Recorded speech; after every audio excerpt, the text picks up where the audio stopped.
দোকানের মতো দই বড়া যদি তোমরা বাড়িতেই বানিয়ে নিতে পারো তাহলে কেমন হয় বন্ধুরা। আজকে আমি তোমাদেরকে দেখাবো একদম দোকানের মতো দই বড়া, একদম নরম তুলতুলে আর খেতেও কিন্তু দোকানের টেস্ট। খেতে অসাধারণ হয়। আর এই হোলিতে তোমরা ঝটপট এইরকম দই বড়া বানিয়ে নিতে পারো। দেখতে ও খেতে দুটোই কিন্তু দোকানের মতো লাগবে, একদম সফট স্পঞ্জি, খেতে দুর্দান্ত, মুখে দিলেই কিন্তু মিলিয়ে যাবে। তো চলো দেখে নিই ঝটপট করে রেসিপিটা। আর রেসিপিটা ভালো লাগলে অবশ্যই একটা লাইক করে দিও।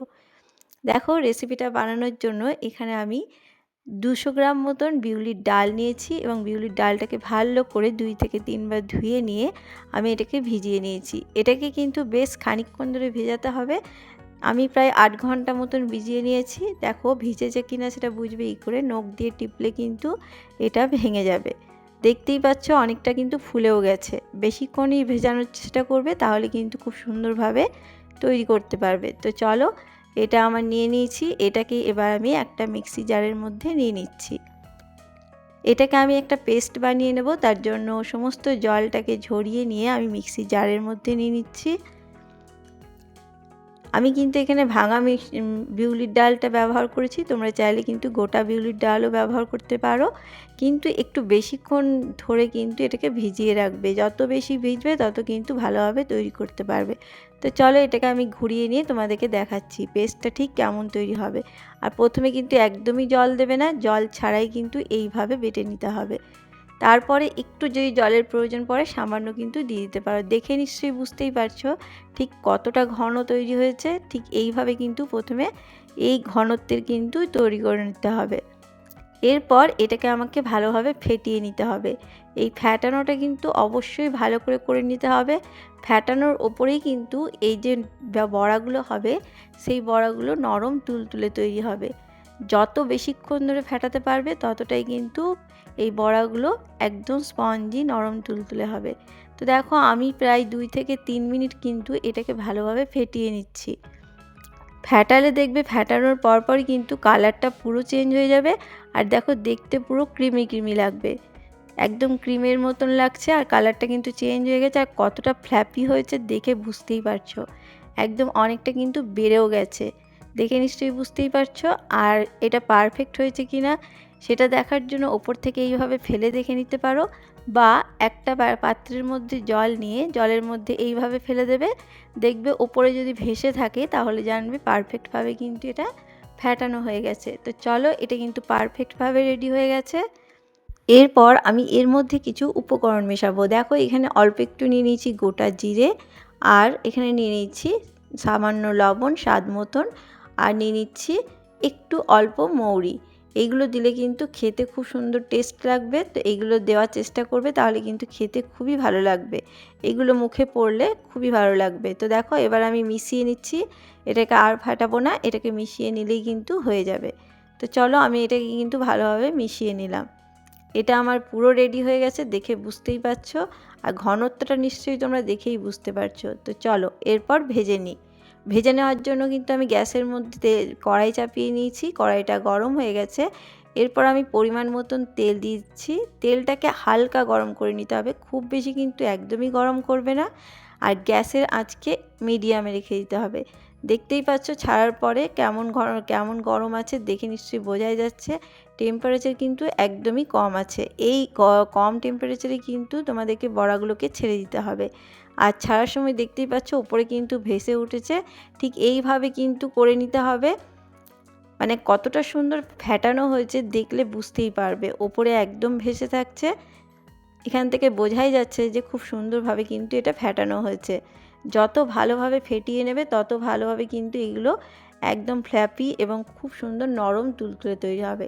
সমস্ত বড়াগুলো কিন্তু আমি ছেড়ে দিয়েছি, দেখতেই পাচ্ছ দেখতে কতটা সুন্দর লাগছে। আর গ্যাসের আজকে এই সময় লো টু মিডিয়ামে রেখে কিন্তু ভেজে নিতে হবে। দেখো একটা পাশ যখন দেখবে একটু কালার ধরে গেছে তখন কিন্তু এরপর উল্টে দিতে হবে। তার আগে এভাবে যদি ভালোভাবে তেলটা হিচে দাও ওপরে, তাহলে কিন্তু খুব সুন্দরভাবে তৈরি হবে। আর দেখো এত সুন্দরভাবে কিন্তু নিজের থেকেই উল্টে যাচ্ছে, একদম ফুটবলের মতন লাগছে। দেখতেই পাচ্ছ কতটা সুন্দর তৈরি হয়েছে।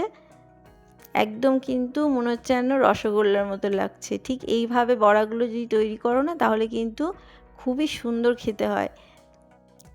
প্রত্যেকটা বড়া কিন্তু পারফেক্টভাবে তৈরি হয়েছে, দেখে বুঝতেই পারছো। আর খুব বেশি কিন্তু কালার করবে না, বেশি কড়া করে ভাজার প্রয়োজন নেই, হালকাভাবে ভেজে নিতে হবে, কিন্তু তার সাথে পারফেক্টভাবে কিন্তু ভেতরটাকে কুকড করে নিতে হবে।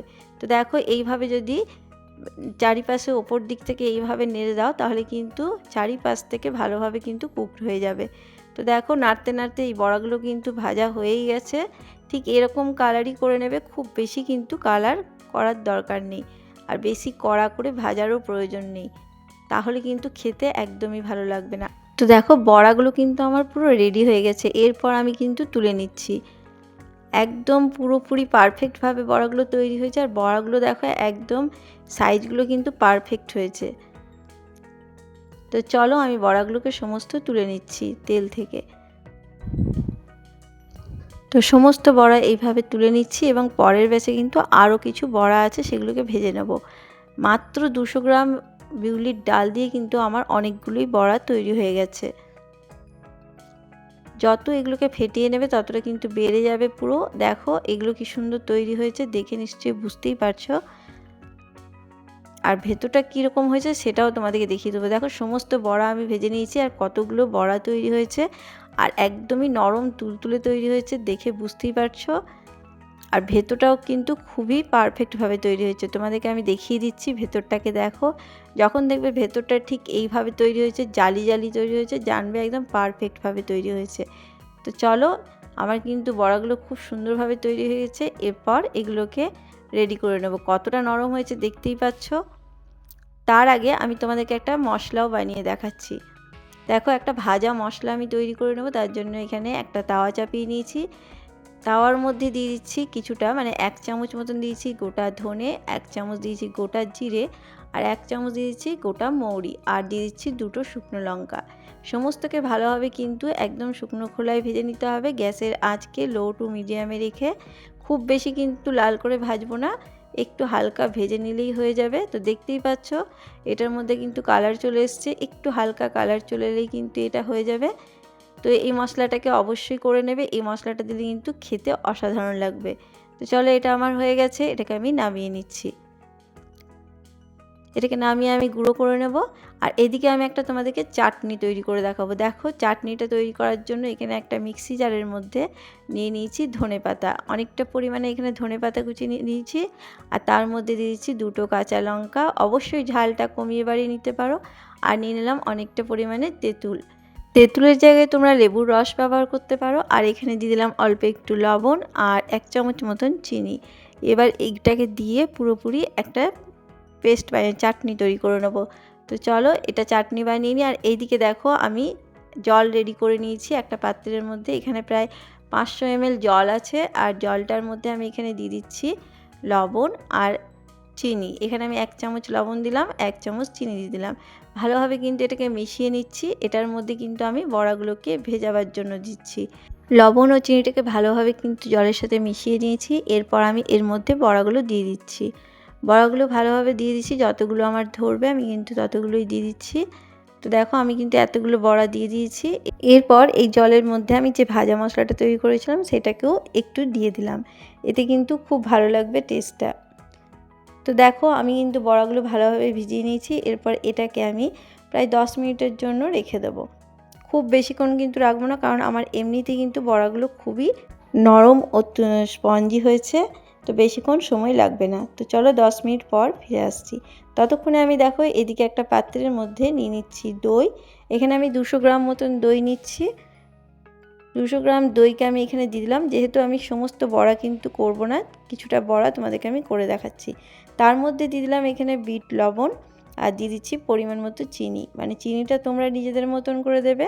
আমি এখানে প্রায় 3 থেকে 3.5 চামচ মতন চিনি দিয়েছি, মিষ্টিটা কম বেশি করে নিতে পারো। তো দেখো এরপর চিনিটা দেওয়ার পরে ভালোভাবে লবণ ও চিনিটাকে ভালোভাবে বিট লবণ ও চিনিটাকে ভালোভাবে মিশিয়ে নিচ্ছি দইয়ের মধ্যে। চিনিটা গলে যাওয়া পর্যন্ত কিন্তু ভালোভাবে মিশিয়ে নিতে হবে। আর তোমরা চাইলে কিন্তু এখানে 1 থেকে 2 চামচ একটু জলও মিশিয়ে দিতে পারো, কিন্তু চিনি থেকে যেহেতু জলটা ছাড়বে সেহেতু আমি আর জলটা দিলাম না। তো দেখো ভালোভাবে কিন্তু তৈরি করে নিয়েছি এটাকে, দইটা তৈরি হয়ে গেছে। আর এইদিকে দেখো বড়াগুলো কিন্তু ভিজে গেছে। বড়াগুলো ভিজে গিয়ে কতটা ডবল হয়ে গেছে তোমরা নিশ্চয়ই বুঝতেই পারছো। একদম নরম তুলতুলে তৈরি হয়ে গেছে, জল খেয়ে কিন্তু একদম ডবল হয়ে গেছে। এরপর এই জল থেকে তুলে নিয়ে হাতে করে চেপে জলটাকে বের করে দেবো। তো চলো এরপর জলগুলোকে বের করে দিচ্ছি। হাতে করে কিন্তু খুব প্রেসার দেওয়ার দরকার নেই, হালকা প্রেসার দিয়ে কিন্তু এই জলটাকে বের করে নিতে হবে। সমস্ত জলটা আমি বের করে নিচ্ছি। তো বের করে নিয়েছি, এরপর এগুলোকে দইয়ের মধ্যে ভিজিয়ে রাখতে হবে। তো দেখো দইটা আমি নিয়ে নিয়েছি। এরপর দইয়ের মধ্যে কিন্তু এই বড়াগুলোকে একটা একটা করে জল থেকে তুলে নিয়ে চেপে তুলে নিয়ে বড়াটাকে এই দইয়ের মধ্যে ভিজিয়ে দেবো। দইয়ের মধ্যে কিন্তু বেশ কিছুক্ষণ ভিজিয়ে রাখতে হবে, প্রায় আধ ঘন্টা মতন ভিজিয়ে রাখলেই হবে। এখানে আমি আধ ঘন্টা মতন পুরো ভিজিয়ে রাখবো সমস্ত বড়াকে। তো দেখো আমি বড়া কিন্তু খুব বেশি দিইনি, দেখতেই পাচ্ছ, কারণ এটা আরও একটু ফুলে যাবে। তো দেখো ভালোভাবে কিন্তু দইয়ের মধ্যে ডুবিয়ে দিচ্ছি। তো এইভাবে দইয়ের মধ্যে ডুবিয়ে নিয়ে আমি এটাকে রেখে দিচ্ছি প্রায় আধ ঘন্টা মতন। চলো তোমাদেরকে আমি আধ ঘন্টা পর দেখাবো। তো দেখো আধ ঘন্টা পর কিন্তু ফিরে এসেছি, আর বড়াগুলো পুরো দেখো ডবল হয়ে গেছে। এরপর আমি পুরো সার্ভ করে নিচ্ছি। দেখে বুঝতেই পারছো কতটা পারফেক্ট হয়েছে। খুব সুন্দরভাবে কিন্তু দইয়ের মধ্যে ভিজে গেছে বড়াগুলো, আর নরম তুলতুলে হয়ে গেছে, মুখে দিলেই কিন্তু মিলিয়ে যাবে খুব সুন্দর করে। এরপর আমি সাজিয়ে নেব। প্রথমে কিন্তু দইটাকে আমি ভালোভাবে দিয়ে দিচ্ছি, ওই দইটাই আমি ওপর থেকে একদম পুরোপুরি ঢেকে দেবো বড়াগুলো। তো দেখো সমস্ত দই আমি দিয়ে দিয়েছি। এরপর আমি গ্রিন চাটনি দিয়ে দিয়েছি, যেটা আমি ধনেপাতা দিয়ে তৈরি করেছিলাম। তোমরা চাইলে কিন্তু এখানে তেঁতুলের চাটনিও ব্যবহার করতে পারো। তো দেখো আমি কিন্তু পুরো গ্রিন চাটনিটাকে দিয়ে দিচ্ছি। তো সমস্ত গ্রিন চাটনিটা দিয়ে দিয়েছি। এরপর দিয়েছি টমেটো সস। এই টমেটো সসের জায়গায় তোমরা তেঁতুলের চাটনিটা ব্যবহার করতে পারো। তো আমি এখানে তেঁতুলের চাটনির বদলে আমি কিন্তু এখানে টমেটো সসটা ব্যবহার করলাম। তো টমেটো সসটাও আমি দিয়ে দিলাম ভালোভাবে। দেখতে কতটা লোভনীয় লাগছে দেখে বুঝতেই পারছো। আর এখানে দিয়ে দিচ্ছি একটু বিট লবণ, পরিমাণ মতন বিট লবণ ছড়িয়ে দিলাম। আর দিয়ে দিচ্ছি যে ভাজা মশলাটা আমি তৈরি করেছিলাম, সেই ভাজা মশলাটাকে ওপর থেকে এইভাবে কিন্তু ছড়িয়ে দিচ্ছি। তো সমস্ত ভাজা মশলা দেওয়ার পরে আমি এখানে অল্প একটু ঝুরি ভাজাকে নিয়ে ভালোভাবে সাজিয়ে দিলাম। এটা থাকলে দেবে, না থাকলে না দিলেও চলবে, কিন্তু দেখতেও খেতে দুটোই ভালো লাগবে। তো দেখো কতটা লোভনীয় হয়েছে, বলো তো কার কার জিভে জল চলে আসছে এত সুন্দর দই বড়া দেখে।